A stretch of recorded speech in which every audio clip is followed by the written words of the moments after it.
नमस्कार, आप देख रहे हैं हर खबर में हूं आपके साथ अमित शर्मा। वक्त है अपना उत्तर प्रदेश का। डिप्टी सीएम ब्रजेश पाठक शुक्रवार को यूपी के बीमार स्वास्थ्य महकमे का इलाज करने महमूदाबाद सीतापुर पहुंचे। इस दौरान डिप्टी सीएम ब्रजेश पाठक ने महमूदाबाद सीएससी का निरीक्षण भी किया। इस मौके पर उन्होंने सबसे पहले उपस्थित रजिस्टर को चेक किया, जहां सीएससी में ओटी टेक्नीशियन, डॉक्टर और सफाई कर्मचारी नदारद मिले। इस पर डिप्टी सीएम ने नाराजगी भी जाहिर की। उन्होंने सीतापुर सीएमओ और डीजी हेल्थ से शाम तक रिपोर्ट तलब की।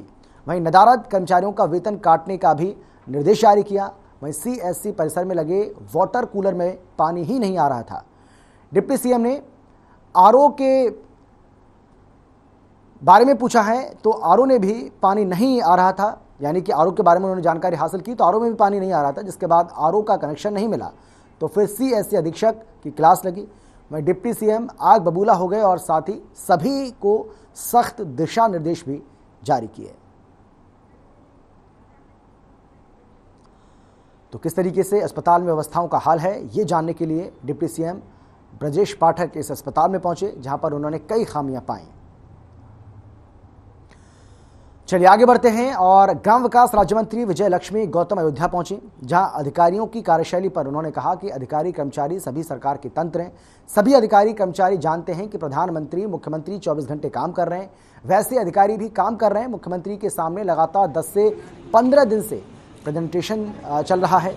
6-6, 7-7 घंटे बैठक हो रही है। जिस तरह से सरकार चाहती है उसी तरह से अधिकारी कर्मचारी काम करेंगे। जो अधिकारी कर्मचारी सरकार की मंशा के अनुरूप काम नहीं कर रहे हैं वो अधिकारी कर्मचारी सुधार लाएंगे। विजय लक्ष्मी गौतम ने कहा कि केंद्र सरकार और राज्य सरकार की सभी कल्याणकारी योजनाओं को समाज के अंतिम व्यक्ति तक पहुंचाने का लक्ष्य है और आगे भी इस तरह से अधिकारियों की ओर से काम करते रहेंगे।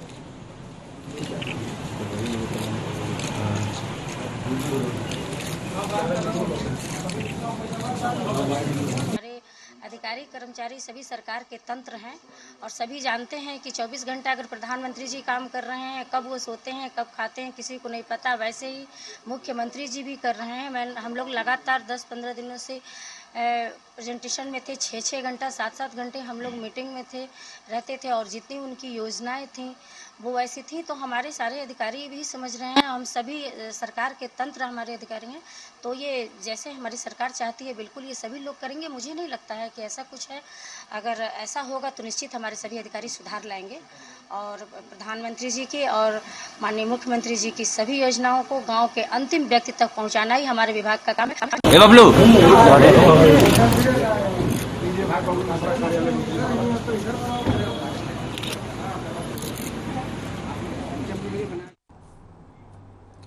सपा अध्यक्ष अखिलेश यादव से तल्खी के बीच शिवपाल यादव सीतापुर जेल में बंद सपा नेता मोहम्मद आजम खान से मिलने पहुंचे।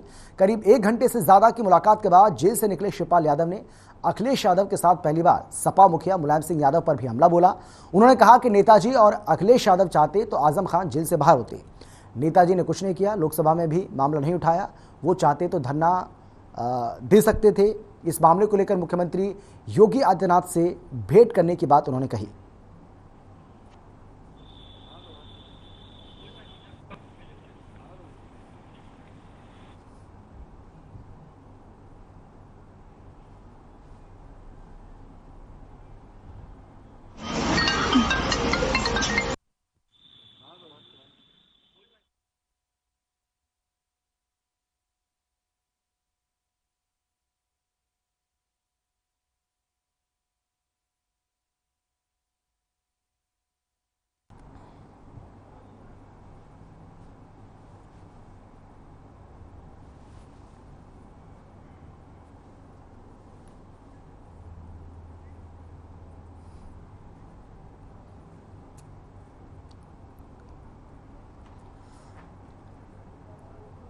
तो शिवपाल यादव ने आजम खान से मुलाकात की है। आजम खान जो कि जेल में बंद हैं, उनसे मिलने के लिए पहुंचे शिवपाल यादव। इस दौरान उन्होंने अखिलेश यादव और मुलायम सिंह यादव पर जमकर निशाना साधा। सड़क हादसे में लगातार बढ़ोतरी होने की वजह से समस्याएं बढ़ रही हैं। ताजा मामला अयोध्या का है, जहां 12 से लौट रही एक कार शारदा सहायक नहर में गिर गई, जिसमें 3 लोगों की मौत हो गई और 2 गंभीर रूप से घायल हो गए। घायलों को जिला अस्पताल में इलाज करवाया जा रहा है। आपको बता दें कि मरने वाले और घायल अंबेडकर जिले के रहने वाले मामला थाना पुरा कलंदर क्षेत्र का है। जिला अस्पताल में जांच के दौरान डॉक्टर्स ने अतुल पांडे, श्रवण कुमार पांडे, रविशंकर पांडे को मृत घोषित कर दिया। अन्य 2 घायलों का इलाज जिला अस्पताल में किया जा रहा है। हादसे के बाद से परिजनों का रो रो कर बुरा हाल है।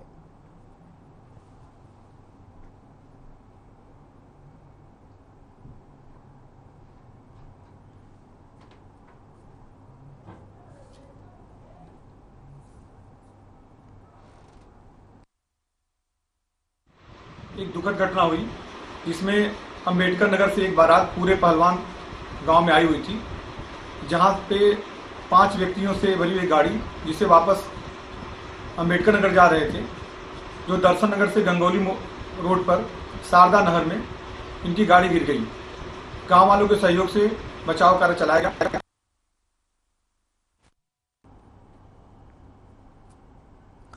कुशीनगर जनपद के नेबुआ नौरंगिया थाने की पुलिस को बड़ी सफलता हाथ लगी है। पुलिस ने सफलता हासिल करते हुए 2 गांजा तस्करों को गिरफ्तार किया है। तस्करों के साथ ही 51 किलो गांजा भी बरामद हुआ। बरामद किए गए गांजे की कीमत लगभग 9 लाख रुपए बताई जा रही है। मुखबिर की सूचना पर नौरंगिया पुलिस को ये सफलता हासिल हुई। पकड़े गए दोनों युवक बिहार राज्य के पश्चिमी चंपारण जिले के रहने वाले हैं।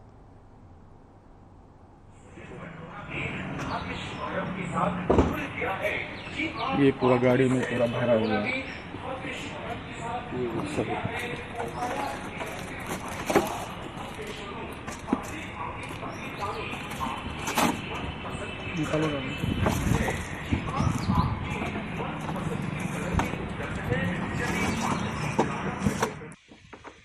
कुशीनगर क्षेत्र के अंतर्गत थाना नेबुआ नौरंगिया ने एक सराहनीय कार्य करते हुए अंतर्राज्यीय गांजा तस्कर के एक गिरोह का भंडाफोड़ किया है। इसके 2 अभियुक्तों को गिरफ्तार किया गया है, जिनके नाम प्रेम यादव और अशोक चौधरी हैं। इनके पास से 51 किलोग्राम गांजा बरामद किया गया है, जिसकी अंतर्राष्ट्रीय बाजार कीमत 9 लाख रुपए है। इसके अलावा एक स्कॉर्पियो गाड़ी बरामद की गई है, जिस स्कॉर्पियो गाड़ी में ये इस गांजे को रखे हुए थे और इसको ले जा रहे थे बेचने के लिए। ये गांजा बिहार के क्षेत्र से ला रहे थे और इनकी योजना थी कि इसको उत्तर प्रदेश के जो सीमावर्ती जिले हैं वहां पर इसकी खपत करें।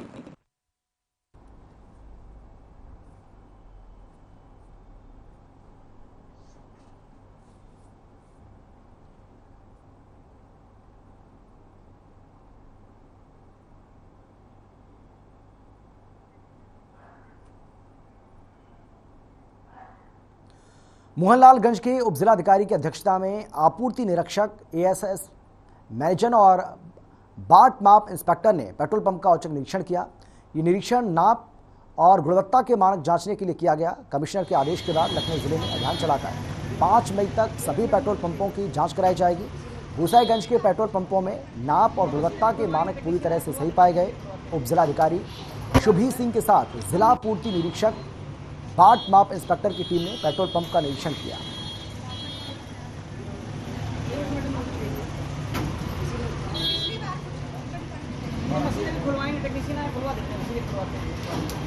ये अभी कमिश्नर सर की तरफ से आदेश हुआ है कि जिले के जितने भी सभी मंडल क्षेत्र के जितने भी पेट्रोल पंप हैं उनकी क्वालिटी और क्वांटिटी का निरीक्षण किया जाए। तो आज यहाँ पे हम लोग आए हुए हैं। यहाँ पे जो तहसील क्षेत्र में जितने भी पेट्रोल पंप है तो उसमें से ये संकल्प फिलिंग स्टेशन है जहाँ पे जांच की गई और सारी चीज़ें ठीक पाई गई निरीक्षण के बाद।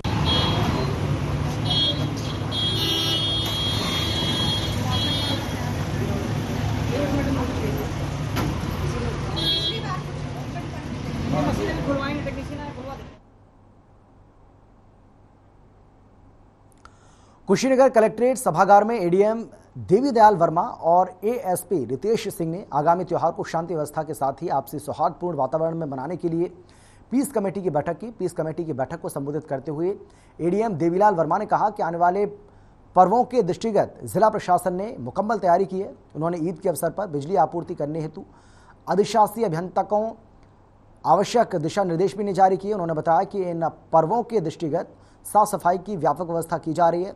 इस संबंध में नगरीय क्षेत्रों के लिए नगर निकायों और ग्रामीण क्षेत्र में जिला पंचायत राज अधिकारी को निर्देशित किया गया है। इसी प्रकार जलापूर्ति भी सुचारू रूप से रखी जाएगी। एएसपी रितेश सिंह ने कहा कि इन पर्वों के दृष्टिगत पुलिस की व्यवस्था चाक चौबंद रहेगी ताकि किसी तरह की कोई अप्रिय घटना न हो।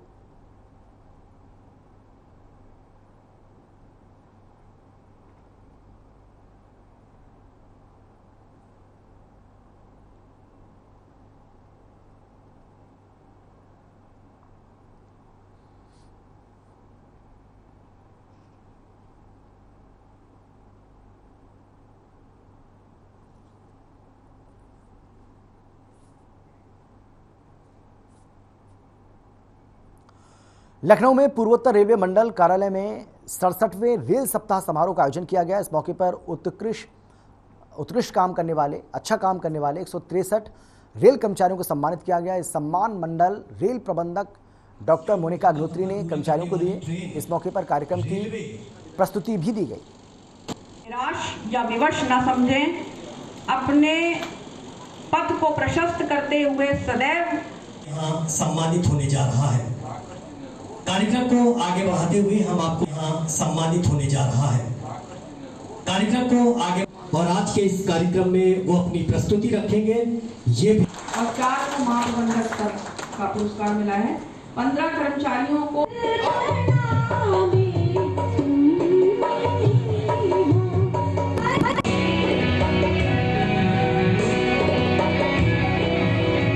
गाड़ी संचालन में अपना महत्वपूर्ण आप सभी देते रहेंगे, ऐसा मेरा 30 किलोमीटर का सफर पूरा करने वाली ट्रेन रेलवे। निराश या विवश न समझें, अपने पथ को प्रशस्त करते हुए सदैव यहाँ सम्मानित होने जा रहा है। कार्यक्रम को आगे बढ़ाते हुए हम आपको यहाँ सम्मानित होने जा रहा है। से कोई दुर्घटना होने से बचाई, या उन्होंने अपने कर्तव्य परायणता का अपूर्व परिचय दिया और रेल राजस्व की बचत कराई, या उन्होंने अर्निंग्स बढ़ाने में अपना विशेष योगदान दिया, या जो मेंटेनेंस हम लोग करते हैं उसमें विषम परिस्थितियों में भी आगे बढ़ करके बहुत अच्छा कार्य किया।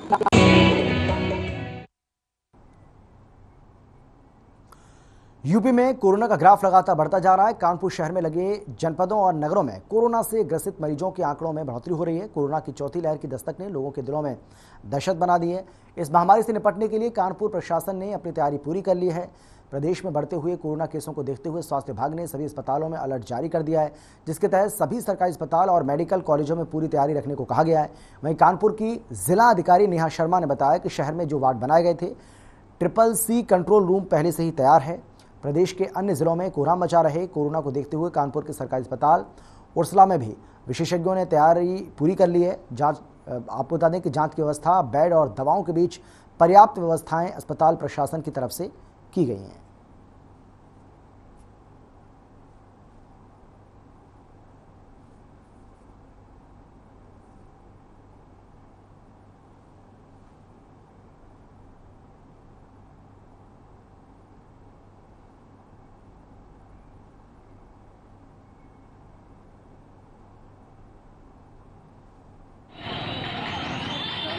देखिए, कोविड के जो कुछ जगहों से हम लोगों को संकेत मिल रहे हैं कि कुछ केसेस में वृद्धि हुई है, खासतौर पे दिल्ली NCR रीजन में। इसलिए इसके दृष्टिगत गवर्नमेंट ने भी कुछ ऑर्डर्स निकाले हैं कि कोविड प्रोटोकॉल का जो परिपालन है वो इंश्योर किया जाए। मास्क इत्यादि को अब पुनः उस व्यवस्था को दोबारा से सुदृढ़ कर लिया जाए। इसको लेकर हमारे जो कोविड हॉस्पिटल्स हैं उसमें भी प्रबंधन के लिए हम लोगों ने उचित दिशा निर्देश दे दिए हैं और एक SOP जो है ऑलरेडी तैयार है, लेकिन हमारे कॉल सेंटर्स का एक्टिवेशन और सभी जगहों पर कोविड को लेकर के जो तैयारियां हैं उसको मजबूत करने के निर्देश दिए गए। कोरोना के केसेस इस समय कुछ निकल करके आ रहे हैं, जिसको देखते हुए हमारे उर्सला हॉस्पिटल में भी जो व्यवस्था पहले थी उनको सुदृढ़ किया गया है। उर्सला हॉस्पिटल एक तरह से नॉन कोविड हॉस्पिटल है, तो यहाँ पर हमने होल्डिंग एरिया अपना बना रखा है। 63 बेड का हमारा होल्डिंग एरिया है और 13 बेड का ICU है। इसके अतिरिक्त हमारे पास वार्ड एक और भी है कि अगर पेशेंट हो जाते हैं तो उनको भी यहाँ एडमिट कर सकते हैं और उनकी जांच होने के बाद जो पॉजिटिव होते हैं उनको हम डेडिकेटेड कोविड हॉस्पिटल में ट्रांसफर कर देते हैं। इसके लिए हमारे पास बाकी का इलाज हम करते हैं। इसके लिए सारी दवाइयाँ हमारे पास उपलब्ध हैं। और अब खबर है मैनपुरी से, जहां स्वाट टीम को सूचना मिली कि बिछिया रोड पर 2 लुटेरे किसी वारदात को अंजाम देने की फिराक में। इस सूचना पर स्वाट टीम प्रभारी विक्रम सिंह की टीम के साथ मौके पर पहुंचे और लुटेरों को बिछिया रोड माल गोदाम के पीछे घेर लिया। पुलिस से खुद को घिरता देख लुटेरे ने टीम पर फायरिंग कर दी। दोनों ओर से हुई फायरिंग में एक लुटेरा अनूप उर्फ अनुज पुत्र घनश्याम निवास केरावाली कहरल के पैर में गोली लगने से घायल हो गया। वहीं स्वाट टीम के सिपाही रवि कुमार को भी गोली लगी है। मौके पर पहुंचे SP अशोक कुमार राय ने बताया कि पकड़े गए लुटेरों पर कई थानों में करीब 30 से अधिक मामले दर्ज हैं, जिसमें लूट, चोरी, हत्या शामिल है। वहीं लुटेरे पर 25,000 रुपए का इनाम घोषित था।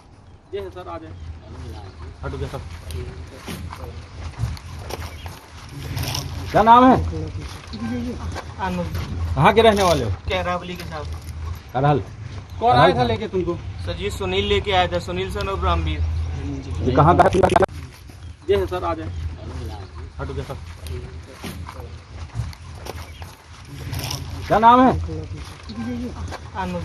कहाँ के रहने वाले हो? कैरावली के साथ। करहल। कौन आया था लेके तुमको? सर जी सुनील लेके आया था, सुनील सन और ब्रह्मवीर। ये कहाँ का? ये है सर, आ जाए।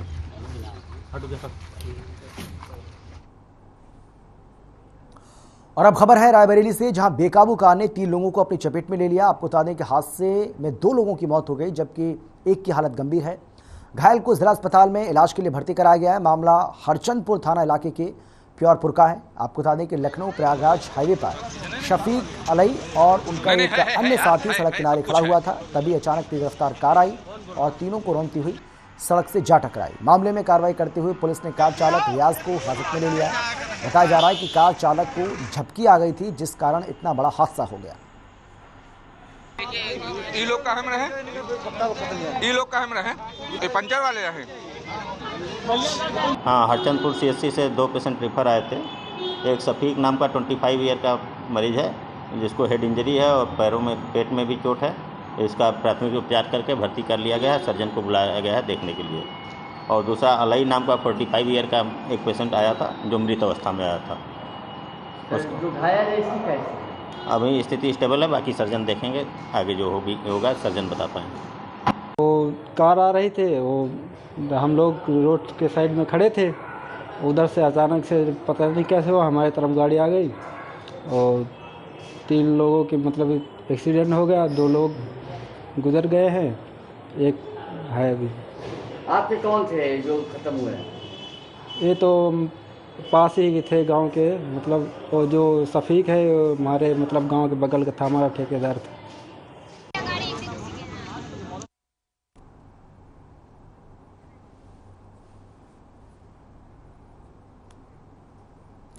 लखनऊ के गोमती नगर में शुक्रवार को एक डायग्नोस्टिक सेंटर में भीषण आग लग गई, जिसके बाद डायग्नोस्टिक सेंटर में हड़कंप मच गया।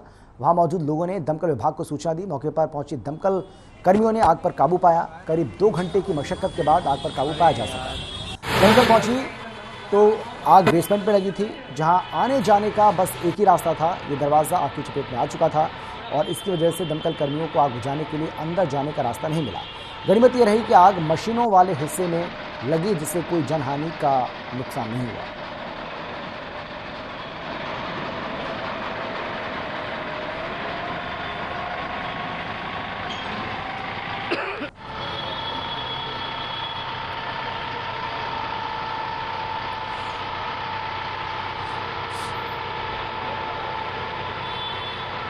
सेंटर खोले और लगन इंतजाम रखते हैं ना, बिल्डिंग है।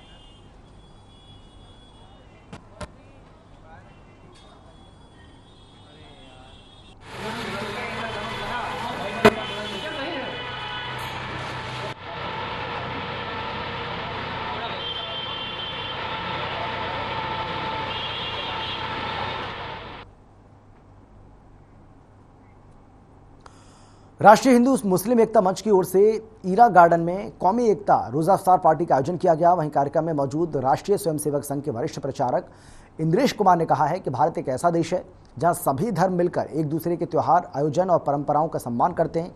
आगे उन्होंने कहा कि हिंदू मुस्लिम एक साथ बैठकर पवित्र रमजान महीने में रोजा इफ्तार कर रहे हैं। यही भाईचारा भारत को मजबूत करेगा। मुस्लिम मंच की ओर से बताया गया कि इसमें हिंदू, मुस्लिम, सिख, ईसाई सभी धर्मों के लोगों ने रोजा इफ्तार पार्टी में शिरकत की है। करीब 1200 लोग इस आयोजन में पहुंचे, जिससे हिंदू मुस्लिम एकता का प्रतीक भारत देश नजर आता है। ताकि हर एक के तीज त्योहार से मैसेज ऑफ पीस जाए, लव जाए। तो वो छेनी हथौड़ा आता है, चोट करता है और उसमें स्लीप पर ईसा लटके हुए हैं। एक पकड़ देता हूं बस। जन कल्याण कर रहे हैं और वो भी वहाँ पर गाता हुआ चल। ऐसा दुनिया के अंदर कोई भी अजीम देश नहीं है, इसलिए सारी दुनिया में एक ही गाना प्रसिद्ध है, सारे जहां से अच्छा हिंदुस्तान हमारा। ये ऐसा ही बना रहे, इसलिए ज़रूरत ये है कि जो आज तरह तरह के त्योहार मनाते हैं, उन त्योहारों के अंदर किसी भी त्योहार में दखल देना या उस पर हमला करना, इसको गुनाह करार दिया जाए। जन कल्याण कर रहे हैं और वो भी वहां पर गाता हुआ चलता है। लखनऊ में सीएम योगी ने यूपी पुरोहित कल्याण बोर्ड का गठन किया, जिसके बाद अब उत्तर प्रदेश देश का ऐसा पहला राज्य होगा जहां साधु संतों और पुजारियों को मानदेय मिलेगा। इसके अलावा संस्कृत छात्रों को स्कॉलरशिप भी दी जाएगी। आपको बता दें कि मथुरा, गोरखपुर, प्रयागराज और वाराणसी में भजन संध्या स्थल बनेंगे। सीएम ने चुनावों के दौरान ये बड़े वादे किए थे।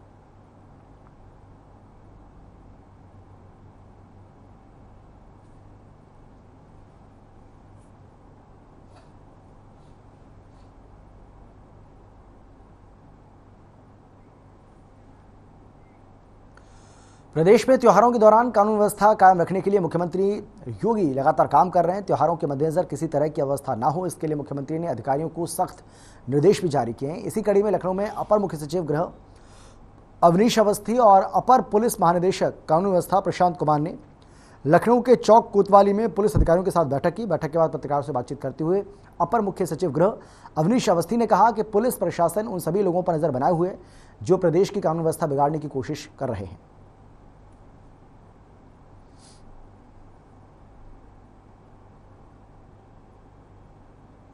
लेकिन शांति व्यवस्था हम लोग बनाए रखेंगे और इसके अनुकरणीय बहुत सारे एग्जाम्पल्स इस प्रदेश में मौजूद हैं जहां पर बिना भेदभाव के हम लोगों ने कार्रवाई की है। सर बुलडोजर की जो कार्रवाई बढ़ रही है, सुप्रीम कोर्ट के भी कुछ निर्देश आ रहे हैं, क्या उसका असर कुछ उत्तर प्रदेश में पड़ना है बुलडोजर की कार्रवाई? बुलडोजर के बारे में पूर्व में ही स्पष्ट निर्देश शासन के आ चुके हैं कि कोई भी व्यक्ति बुलडोजर का दुरुपयोग नहीं करेगा और बुलडोजर का उपयोग केवल अवैध निर्माण और जो सरकारी संपत्ति पर अगर कोई निर्माण हुआ है तो उसके गिराने के लिए, और वो भी पूरी न्यायिक प्रक्रिया को कंप्लीट करने के बाद ही किया जाएगा। और आपने देखा होगा कि बुलडोजर के दुरुपयोग की शिकायतें उत्तर प्रदेश में ना के बराबर है। देखिए, आप सबको मालूम है गृह विभाग और यूपी पुलिस की आज खुद ही माननीय मुख्यमंत्री जी ने समीक्षा कैबिनेट के समक्ष की है। बहुत सारे निर्देश यूपी पुलिस के लिए, गृह विभाग के लिए दिए गए हैं।